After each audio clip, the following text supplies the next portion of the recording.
I'm sure everyone can agree that's a better thing. So a little bit of higher fee, but that's fine if you're going to get everything else from it. Better refs, better experience. That works for everyone. Now, there was some talk last year about the gym being a little bit hot, the floor being a little slippery on the second day. Have you looked into that for this year, or are we going to be in a different gym, or is it the same gym we went to last time? Yes. So the way that it works, and this is one of the privileges of doing the reffing is that I'm able to get in with the school system. So I go through the school systems, and I happen to actually do a tournament there, and there was AC at the time. But I do a tournament there, and I ran into the janitor, and I told him about September Stage. And the way you have to do it is you apply for the gym, and then the RA is the one that then approves it. So when I talked to the janitor there, he was like, hey, put it in for this day, I got you.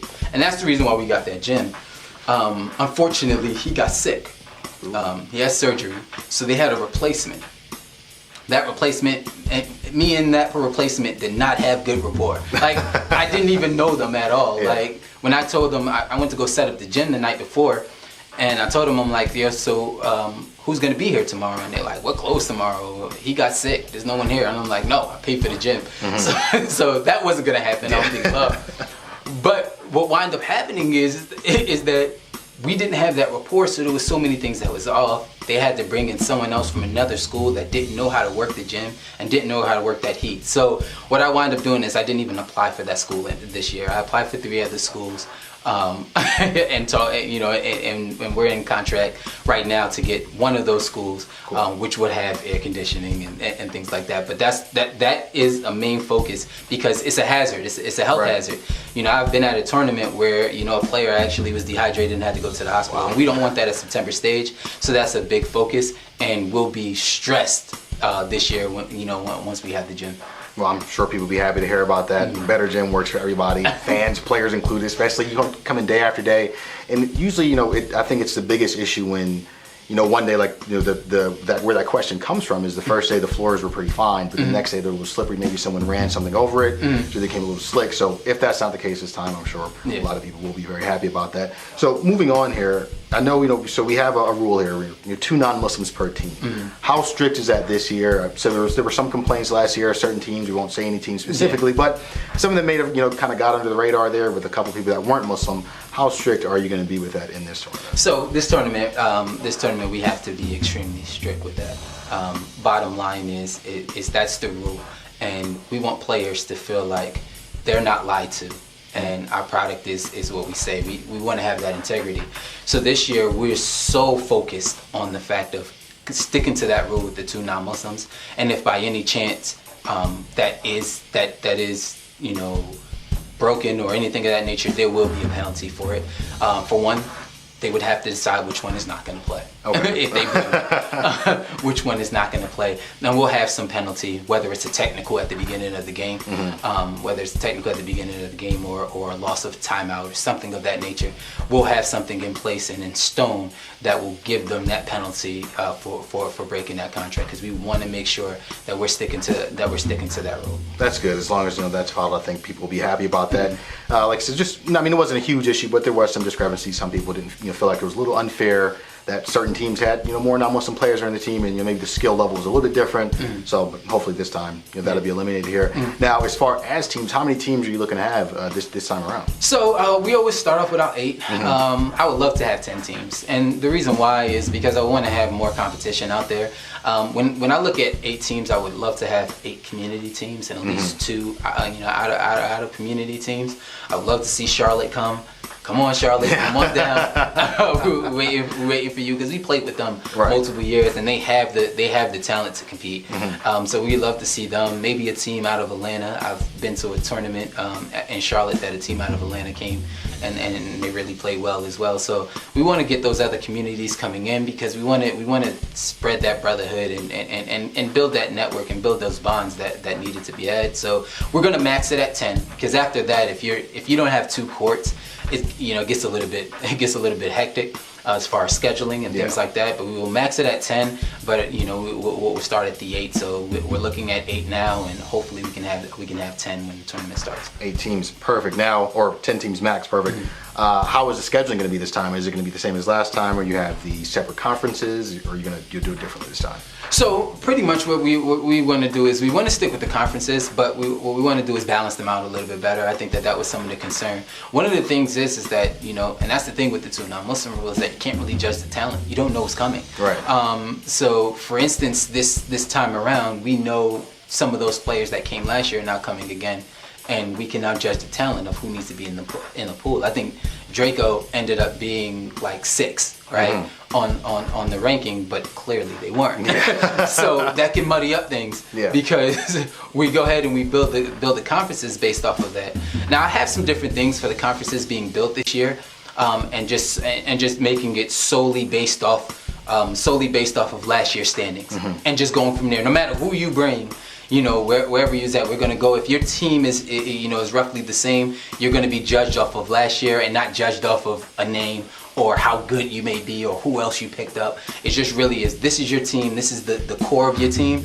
How did y'all do last year? And that's how we're really gonna judge it, to put you in the best conference and go from there. Now it depends. If you have 5 teams, conferences have to be different. Yeah. If you have 8 teams, then conferences have to be different. The scheduling have to be different. So that is a question that, you know, I would love to answer now, but it's more so something that we have to work on when we get those teams locked in, and we can kind of work on the scheduling to make it very fair. When we see the rosters, we can then say, okay, now we can make it fair. We can see who's there, and put these teams with the right competition. The next thing is those lower teams that are in the tournament. We want to make sure that they're playing their competition. We want to make sure that they're playing within at least 2 games on their level of competition. We know that there's lower teams that can't compete with the higher teams on, you know, especially on the first day, that can't compete with the higher teams, and we want to give them a chance. And if you have a low team playing a high team, and another high team doesn't play a low team, one of the issues with that ends up happening is you got a 1 seed and a 2 seed, but that 1 seed has a harder schedule the first day. They don't get the same chance that the 2 seed gets. So we want to make sure that we keep things really, really close to competition, so that the games are more competitive and everyone has a chance, at least for that first day, to put themselves in position in the playoffs. So it seems to be a lot more focused now this time on make sure everything is put together correctly. So hopefully, players are going to complain. It's just natural how it is. They're going to say, we got to play a certain time, or we always play first, each day of the tournament. So I think this time now, with being more focused on that, it should eliminate all of that. So make sure everyone's playing within their skill level. Hopefully, if you have the roster set and whatnot, and there's none of that discrepancy. There's none of that discrepancy. What we're going to be doing, especially is this year, is that we're going to get the captains together and go through the schedule. So it's kind of like, I'm a huge NCAA fan, right? And non-conference games, they get together and you pick your non-conference schedule.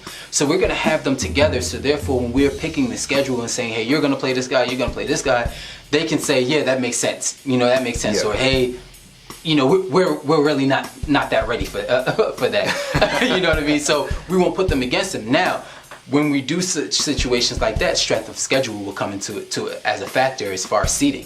So we can do it that way, and when it now comes to strength of schedule, when you say, hey, I went 3-0, another team went 3-0, but my schedule isn't as hard as theirs, so that other team is going to have a number 1 seed.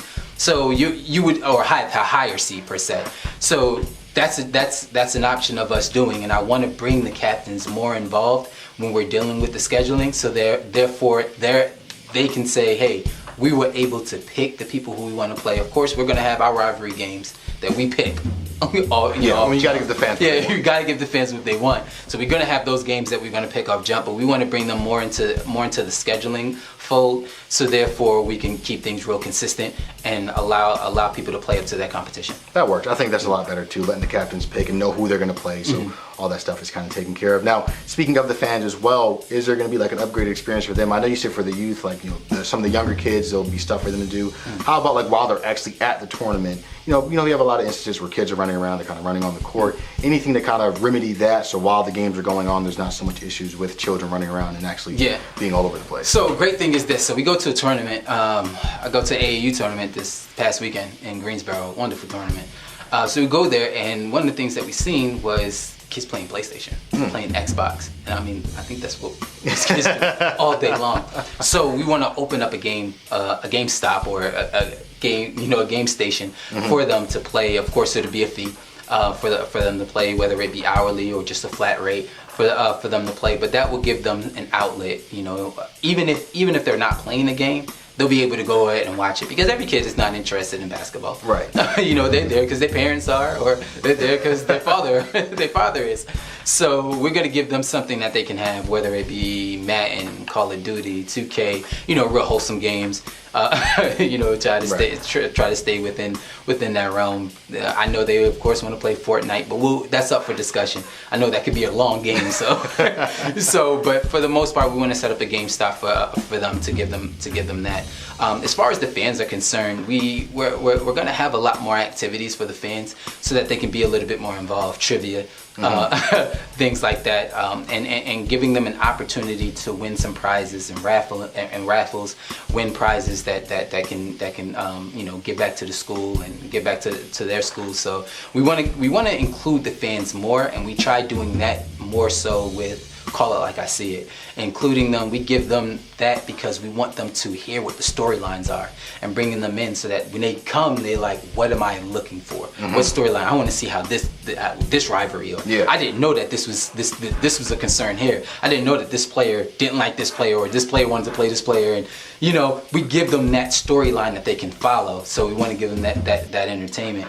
But just to have some things there for them, like raffles, it allows them to be a little bit more involved in the tournament, and they're able to sit through it and say, hey, I'm waiting for this raffle, whether it be gas cards, you know, stuff we can use, you know, exactly. things that we're going to use, you know, may not be iPads and tablets and things like that, but things you're going to use. You win a gas card at a tournament, that could be your gas money that you you got to get back for the hotel, you got to go home, so that makes sense. So situations like that, we'll have more for the fans, you know, who purchase tickets as a thank you for participating and supporting September Stage. That's nice. I think it really gives people something to look forward to, besides just, of course, I mean, the basketball games are really good, and just, I mean, as you were mentioning, Call It Like I See It last year, that was really nice to have everyone involved in, you know, in some sort of way. They can call in, ask a question, and that build hype for a lot of the games. So some of those big games are coming on. Of course, you know, we did have the live stream going last year. People wanted to see those because, I mean, they'd been hearing for weeks and weeks about X team, you know, playing against this team and this player and that player. So I think having that, you know, them looking forward to games and having their children something, you know, for something to do when they're there, as opposed to, you know, trying to stop them from running onto the court or making sure they're not out in the, you know, the food area, bothering the cooks and stuff like that. So having that stuff in place, I think, is really good for everybody. I think everyone will, you know, honestly be able to appreciate that. Yes. And if, you know, the fees a little higher or whatnot, I think that kind of makes sense in the overall scheme of things. So I mean, you pay to play, and that goes for everyone. You know, fans, you know, players, everyone involved. You have a better experience. You pay a little more money, but it allows you yourself, because you're running the whole thing, to do more for people. So that way, you know, it's not all over the place. Now, one thing I do have to bring up, and I'm just, you know, it's a topic on a lot of people's minds. You know, so there was a big fight last year, and unfortunately, it was a pretty bad looking stain.